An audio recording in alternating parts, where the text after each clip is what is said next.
This is a neutral density filter. This is a circular polarizing filter. These two filters have very different functions. Join me in the next video as I explain what they are.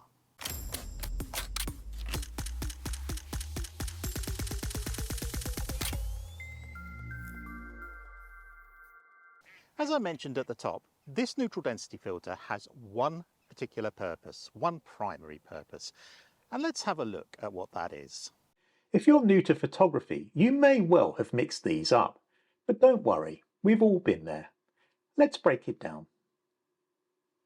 The primary purpose of a neutral density or ND filter is to reduce the amount of light entering your lens without changing the colour balance. Think of them as sunglasses for your camera. There are fixed ND filters, which have a set light reduction, and variable ND filters, which allow you to adjust the level of light reduction. For this video, we will be looking at only fixed NDs.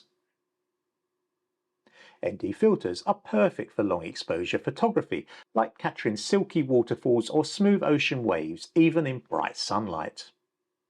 They are also used in video to bring the shutter speed down to the 180-degree rule. Check out my Video for Stills Photographers course in the Members section to find out more. In this shot, I have manually set the exposure. As you can see, it's overexposed. As I place on an ND8 filter over the lens, the exposure becomes a little darker. An ND8 filter reduces the light by 3 stops. There are actually 2 scales by which we classify ND filters. You can see them on screen now. As I put an ND64 on the lens, the exposure becomes even darker. An ND64 cuts the light by 6 stops. I also have an ND1000 filter. When I shot this video sequence, I also took some stills to show the difference, including the use of an ND1000 or 10-stop filter. Now let's have a little look at the effect of ND filter on the shutter speed and the look of the image. I've come to this mini waterfall. The first image is taken at 1/500th of a second with no ND filter. The water is frozen in time and very sharp. Adding an ND8 has reduced the exposure to 1/60th. You can see that the water is still defined, but there is now some motion blur. With an ND64, our exposure is now 1/8th of a second, and the motion blur is much more pronounced. With a 10-stop ND1000 filter, the shutter speed is down to 2 seconds, and the water has an almost ethereal look to it. Now let's take a look at the same mini waterfall in video. In this first clip, without a filter, my frame rate is 1/25th of a second. My shutter speed is 1/500th, and as you can see, the movement is quite staccato, not very cinematic looking.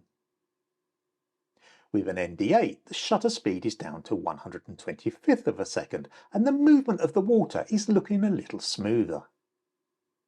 Now I have an ND64 on, and the shutter speed is set to 1/50th of a second.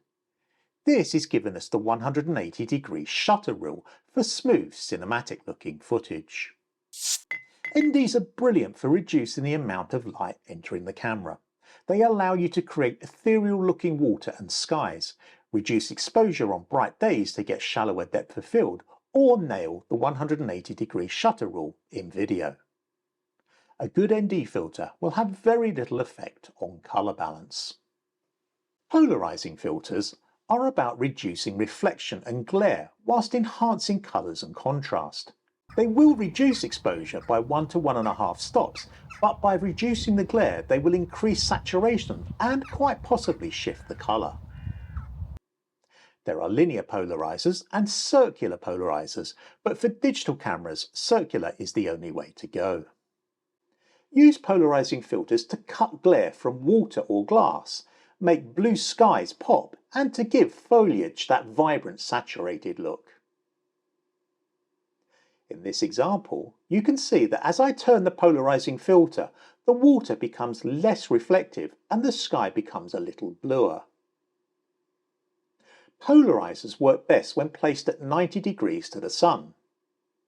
In this example, I've turned the camera more towards the sun and you can see the effect is much less pronounced.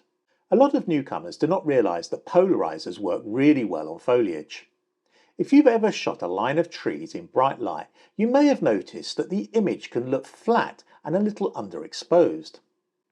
This is because foliage is highly reflective. By using a polariser, you can reduce those reflections and dramatically improve the image. Polarisers are great for moving reflections from windows, as you can see in this example. However, they will not remove reflections and glare from metal.